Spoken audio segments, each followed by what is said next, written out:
considero es básico e importantísimo. Y también vamos a hablar obviamente de lo que es tratamiento. Tratamiento en el momento oportuno. Y tenemos que anquiloglosia deriva del griego anquilos, que significa curvatura, anular, disminuir o suprimir los movimientos de una articulación, ¿no? Esa es la raíz del griego. Y del latín toma el sufijo glosia, que significa lengua. La mayoría de autores tienen diferentes conceptos acerca de lo que es anquiloglosia, pero está siempre muy asociada obviamente al frenillo lingual. Entonces vamos a ver que el frenillo lingual es esa banda que une la lengua con el piso de la boca, y esta banda va a nacer de la cara ventral de la lengua y va a insertarse en la línea media, en la mucosa de la línea media del piso de boca, ¿no? Eso es lo que normalmente debiera ocurrir. Histológicamente este frenillo va a estar formado de fibras colágenas, fibras elásticas, de células adiposas, fibras musculares, de vasos sanguíneos. Todo eso está recubierto por tejido epitelial. Vamos a ver más adelante que la consistencia del frenillo depende de qué estructuras contiene. Y ahora sí, como les decía, algunos autores, o la mayoría de los autores, coincide en que anquiloglosia se le va a definir como la falta absoluta o parcial del movimiento de la lengua, causada por un frenillo lingual muy corto, lo que afecta a funciones importantes para el desarrollo del ser humano. Pero acá nosotros tenemos la definición del profesor Luis Walter. Él nos dice, sí, el origen es un frenillo lingual corto, pero también podría ser un frenillo largo de inserción mandibular.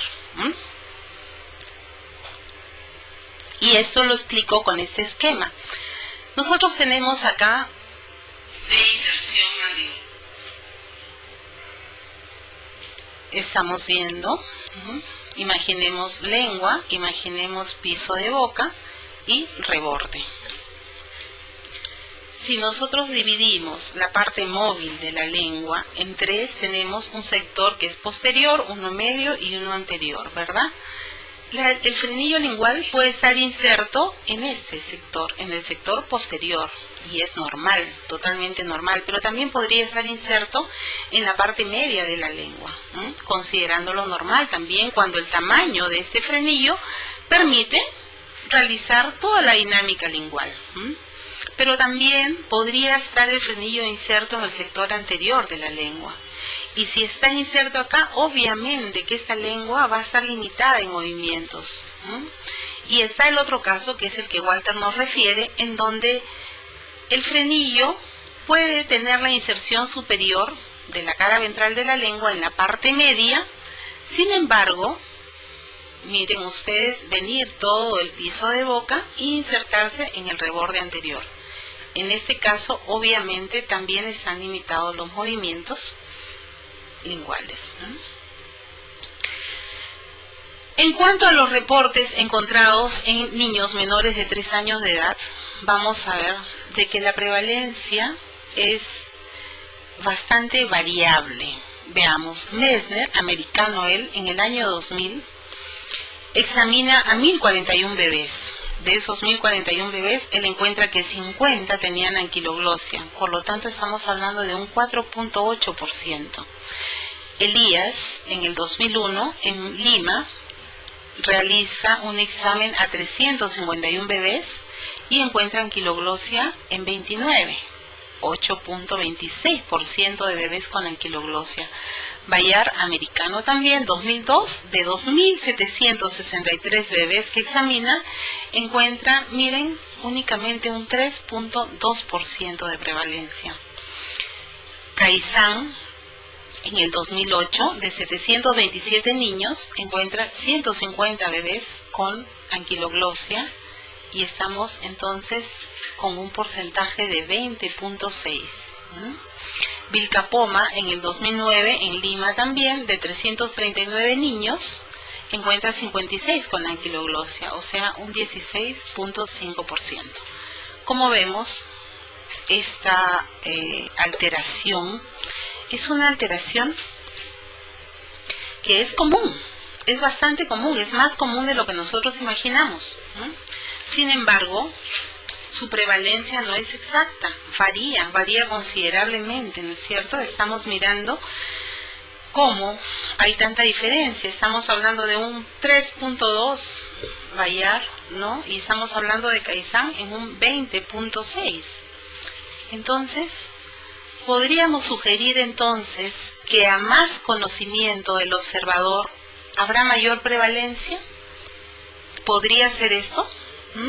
O que esta variación, como refiere la doctora María Saletti, esta variación se da porque falta una definición uniforme y una clasificación objetiva, de tal manera que todos estamos hablando de anquiloglosia cuando se debe, ¿verdad?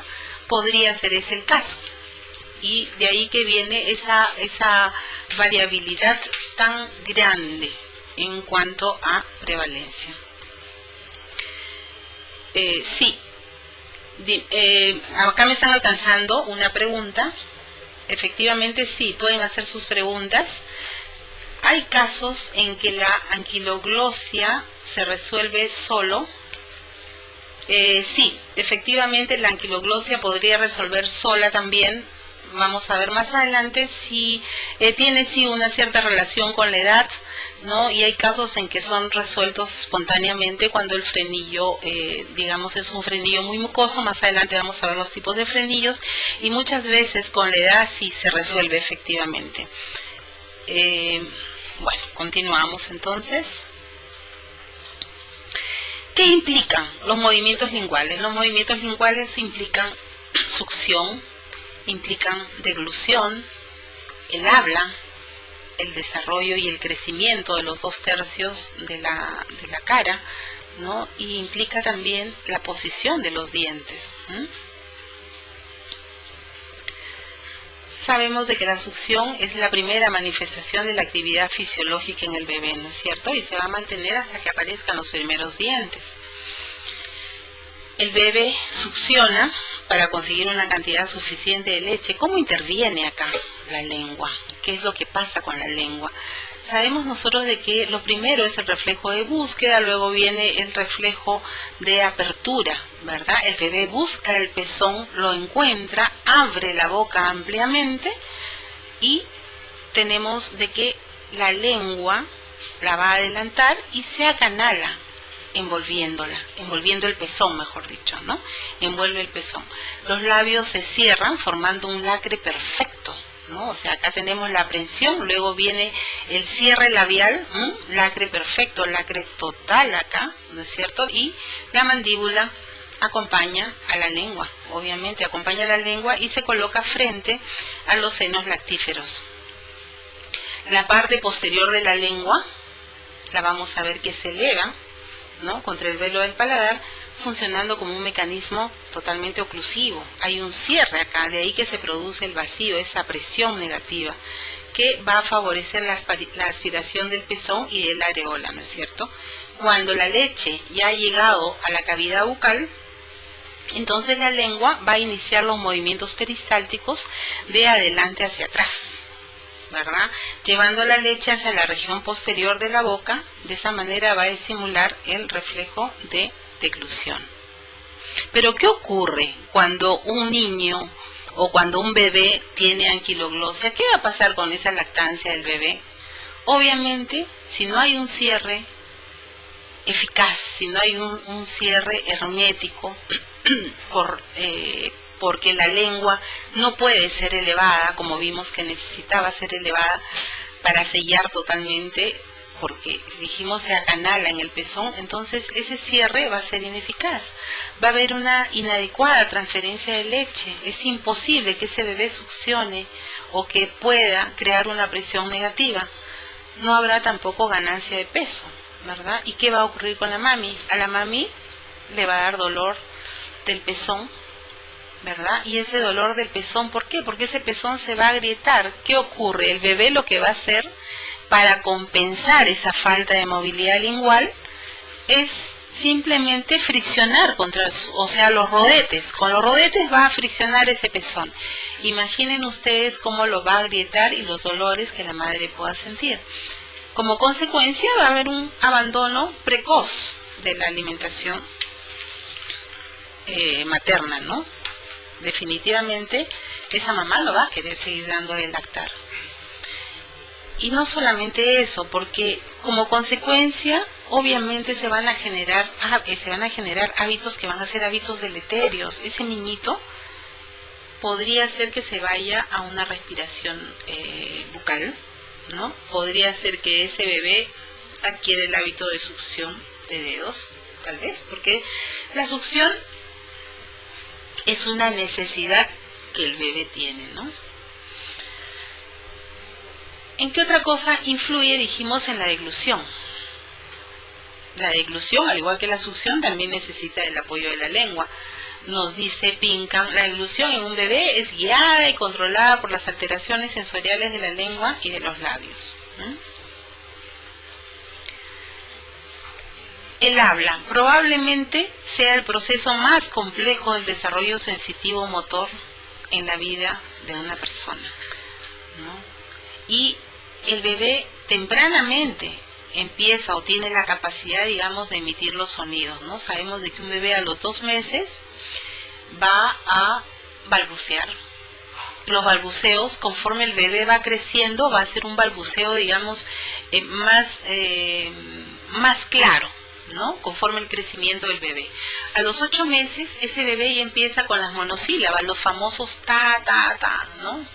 Las monosílabas que van a ser muchas veces repetitivas, ¿no?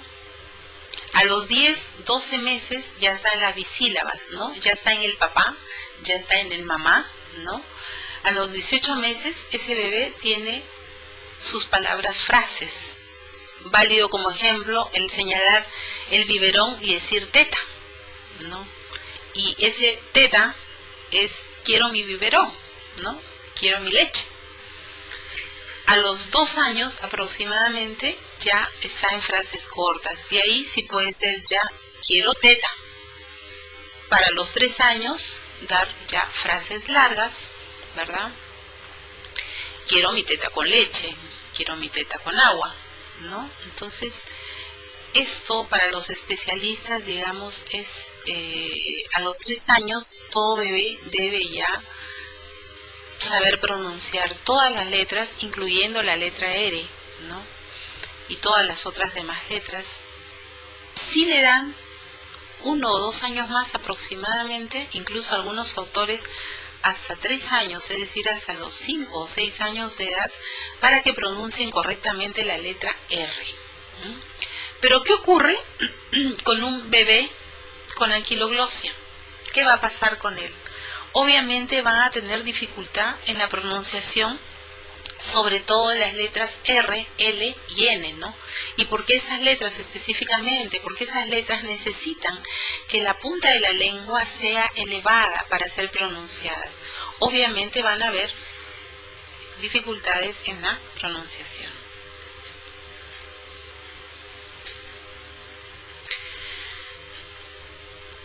¿Influye la anquiloglosia en el desarrollo facial de una persona? Sí, claro que sí influye. El bebito desde que nace está con movimientos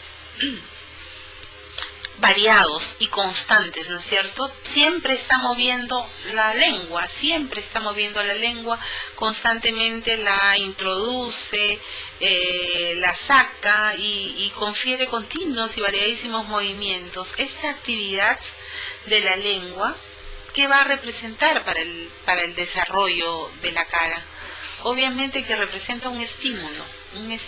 Entonces, cuando este bebé no puede realizar los movimientos correctos, la posición correcta de la lengua, ¿cuál sería? Es entre los incisivos, por decirles, en el caso de un bebé es en la papila incisiva, ¿no es cierto? Si nosotros cerramos la boca, nos ponemos en reposo y vemos dónde está la punta de nuestra lengua o sentimos dónde está la punta de nuestra lengua, va a estar por arriba de nuestros dientes incisivos. En el caso del bebé está por arriba también, es decir, está en la papila incisiva. Esto es lo normal, esta es la posición correcta de la lengua. Eso es lo que estimula al crecimiento maxilar. Pero obviamente, si no hay una posición correcta de la lengua, por ese frenillo corto, por esa anquiloglosia, va a haber una falta del crecimiento maxilar. Ese maxilar va a estar atrésico y sin embargo la presión que la lengua ejerce en la mandíbula va a hacer que ahí haya un crecimiento exagerado. Nosotros tenemos a Cielito. Cielo tiene 4 años de edad y con una anquiloglosia no tratada oportunamente. Miren, esta niña, 4 años, y no solamente es que tiene problemas de habla, es decir, a la consulta llega porque tiene problemas de habla, va a la terapista del lenguaje y ahí se dan cuenta que esta niña tiene un frenillo lingual bastante corto, bastante severo, ¿no? Entonces, ella siempre tuvo la función alterada, pero la mami no se preocupó hasta que no se dio cuenta que hablaba bien esa niña, ¿verdad? Entonces, al no ser tratada oportunamente, miren todo lo que ocasionó, ¿no? Si nosotros miramos, tiene un tercio medio pobrísimo. Acá, maxilar atrésico total, ¿verdad? No hubo un desarrollo de este tercio. Sin embargo, fíjense ustedes la lengua. ¿Qué hizo la lengua? Presión todo el tiempo, constantemente, por dentro de la mandíbula. Entonces, un crecimiento exagerado que obviamente lo va a llevar a una clase 3 esquelética, ¿no?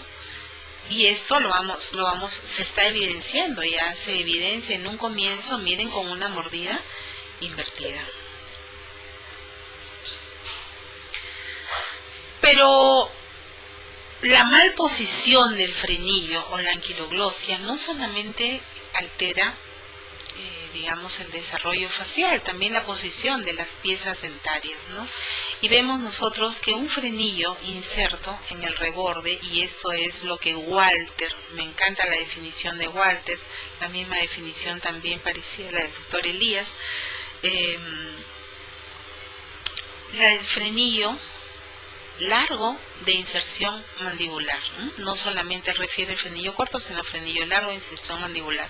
Si nos fijamos un poquito, miren, si ese frenillo largo viene y se inserta en el reborde marginal de la encía, en los dientes anteriores, con toda seguridad, como consecuencia, va a producir una linguoversión de esas piezas, con toda seguridad. Podría ser que ese frenillo esté inserto en la parte apical de las piezas anteroinferiores, y ahí lo que nos va a producir es una vestíbuloversión. Pero podría ser también que esté sobre el rodete, miren ese frenillo, sin tratamiento, y sobre el reborde, bien sobre el reborde, como consecuencia que tenemos un gran diastema.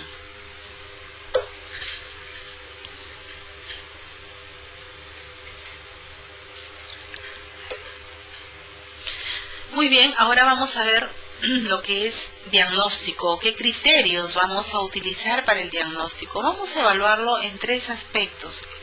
Evaluamos la anquiloglosia en 3 aspectos: el frenillo lingual en relación a la inserción, el frenillo lingual en relación a la consistencia y el frenillo en relación a la función. Vamos a ver si esa función está alterada o está conservada.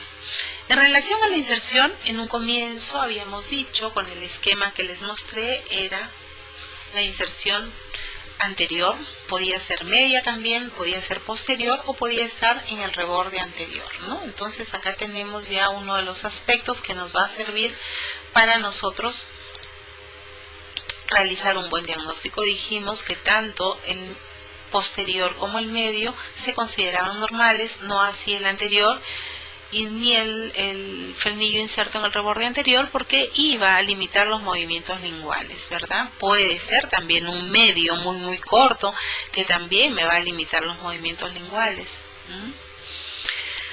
Otra de las observaciones o otra de las consideraciones que tenemos que tener en cuenta es el tipo de frenillo.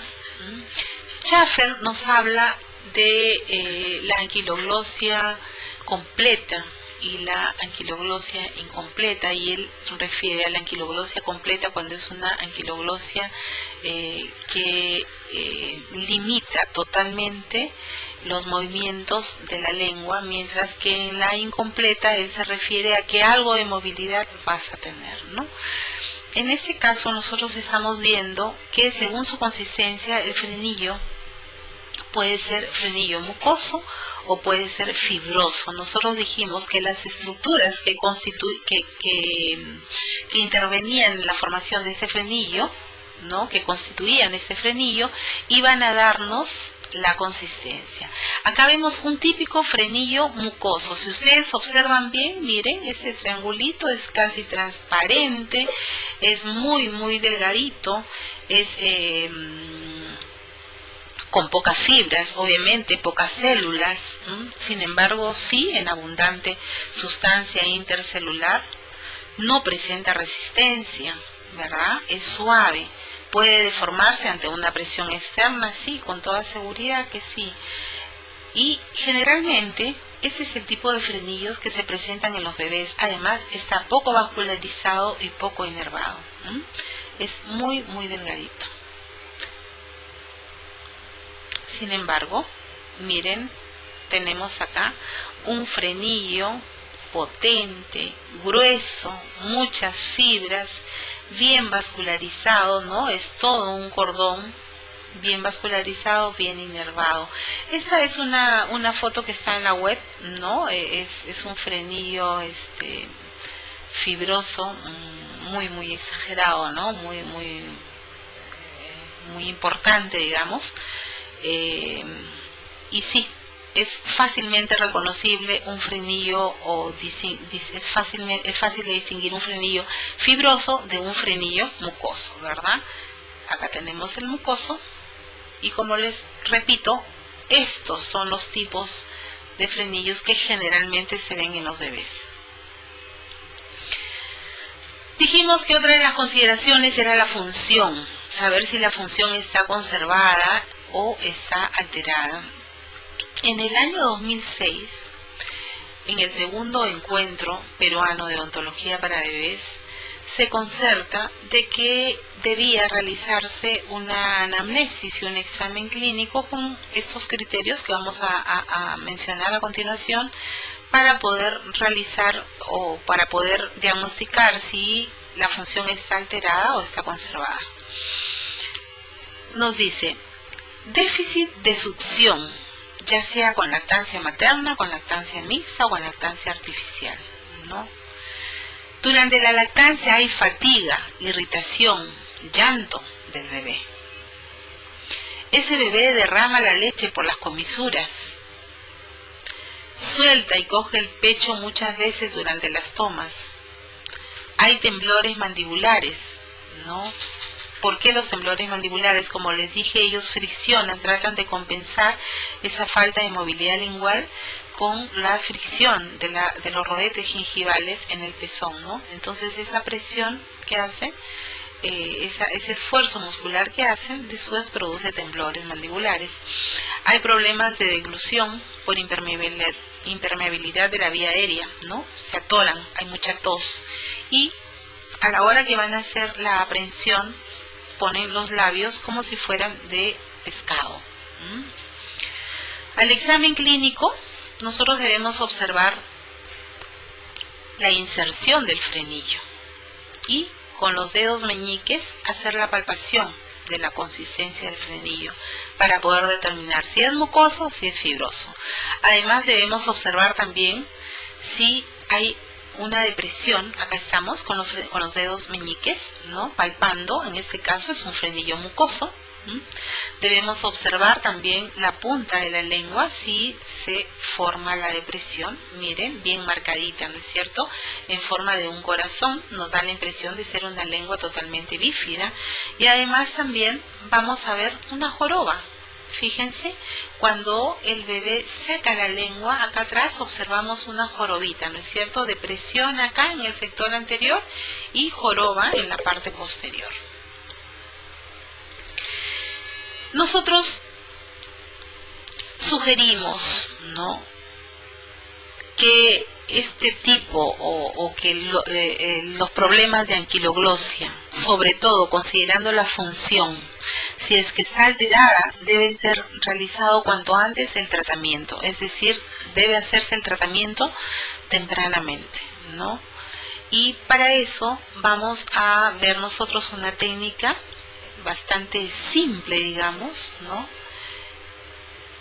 Y que no requiere, no pone en riesgo la vida del bebé, es muy sencilla, es realizada y evitamos la serie de complicaciones que hemos visto que puede traer la anquiloglosia, incluyendo, no está mencionada, pero para algunos autores también influye en las vías aéreas, ¿no? No hay un pasaje del aire como normalmente suele haber por la posición de la lengua, que es la que está alterada, ¿no? Para esta técnica quirúrgica de la frenectomía lingual en bebés vamos a usar instrumentos como la sonda canalada, que es esta de acá, es esta que estamos viendo, ¿no? La sonda canalada, con el espejo bucal, las tijeras curvas, pinzas de algodón. Además necesitamos gluconato de clorexidina al 2%, anestesia tópica, benzocaína al 20% o silocaína al 10%, en algunos casos también la solución oftálmica o la anestesia oftálmica, ¿no? Al 1%. Vamos a ver ahora un caso clínico ya para terminar, para finalizar. Y lo primero que nosotros vamos a hacer es la antisepsia de la zona en donde vamos a trabajar con gluconato de clorexidina al 2%. Vamos a realizar la anestesia tópica en la zona lingual, ¿no? Bien en la zona del frenillo, pero también vamos, esto es lo que acá estamos viendo, ¿verdad? Acá en la zona del frenillo, pero miren ustedes, también vamos a colocar la anestesia tópica, ¿no? A la altura de la futura ubicación de los primeros molares en la región de piso de boca. Y se hace ahí, ¿por qué? Porque ahí es la parte, digamos, donde el nervio lingual está más superficial, ¿no? En realidad, en cuanto a las anestesias, como que no hay un consenso, ¿no? Por ejemplo, los pediatras, en estos casos, ellos prefieren hacer anestesia general. Los otorrinos están entre la anestesia general y la anestesia local. Nosotros los odontólogos nos vamos por la anestesia tópica, ¿no? La anestesia tópica local.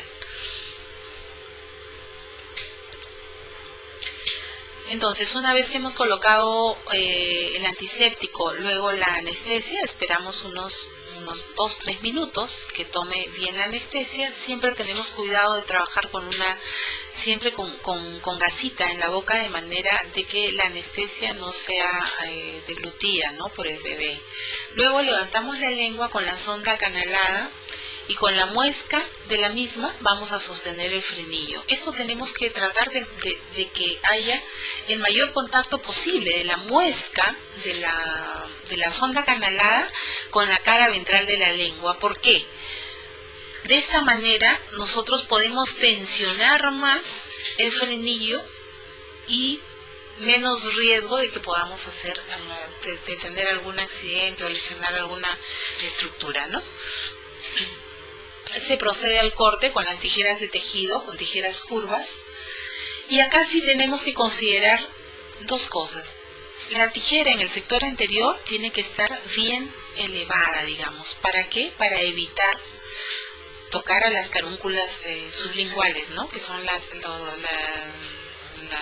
orificios de desembocadura, digamos, de los conductos de Wharton. Y en la parte posterior tenemos que tratar más bien de que la tijera esté bien hacia abajo para poder evitar, ¿no? Dañar las estructuras como las venas, raninas o el nervio lingual. Se corta entonces con tijeras de tejido. No vamos a realizar ninguna sutura, ¿no? Salvo que haya alguna lesión en el vaso. Por lo tanto, cuando se realiza esta técnica, obviamente vamos a tener nosotros vamos a estar preparados con todo lo necesario para realizar la sutura.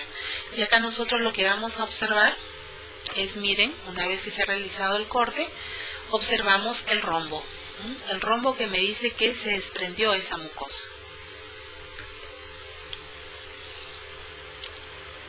Inmediatamente ese bebito pasa con la madre, que ya está preparada esperándolo para darle la leche.